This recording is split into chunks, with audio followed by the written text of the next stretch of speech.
I think it is an understatement to say that there is a lot of hype going into Spider-Man No Way Home. Expectations are high. Quite honestly, I think the expectations for this film have overtaken Avengers Endgame to many levels. But at least in Endgame, we kind of knew what to expect. In this film, we don't know what to expect, but Scoopers have certainly made us expect everything, from Spider-Man riding a Megazord to Tobey Maguire playing the Moonlight Sonata while Andrew Garfield tap dances on the piano. It's all out there. What are we gonna get? What are the expectations leading us to? Possible disappointment? Well, maybe so, because that's what Marvel Studios' Kevin Feige is saying.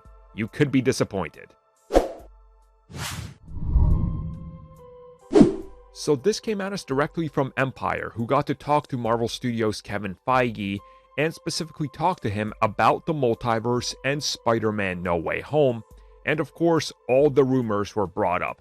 Now, I don't mean to say all the rumors because there's so many you can't address all of them, but the big ones he wanted to address outright when they asked him about it, which is of course Tobey Maguire and Andrew Garfield making appearances in the film. So first and foremost, Feige wanted to talk a little bit about the expectations, the rumors, and the danger that will ultimately and can lead to disappointment.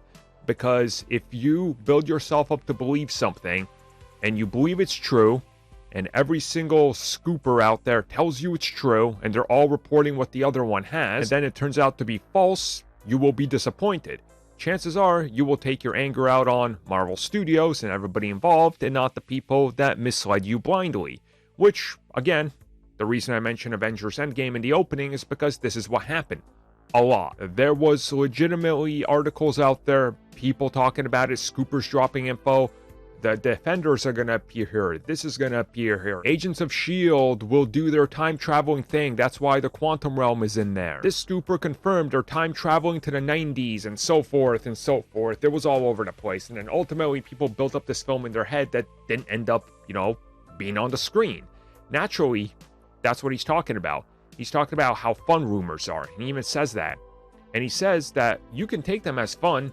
You can, look at them and that's great, but there is a danger there of expectations and what you're really getting. And if people get too excited and then they don't get everything they've heard, well, they're going to be really disappointed. Now, of course, Kevin Feige himself has sometimes said the same exact thing in regards to something, and then it goes the exact other way. Like him getting asked if Venom was ever going to be in the MCU, or even if it was true that J.K. Simmons would be playing J. Jonah Jameson in the MCU, and he just addressed that as rumors, nothing more than that, and not to build up your expectations for it.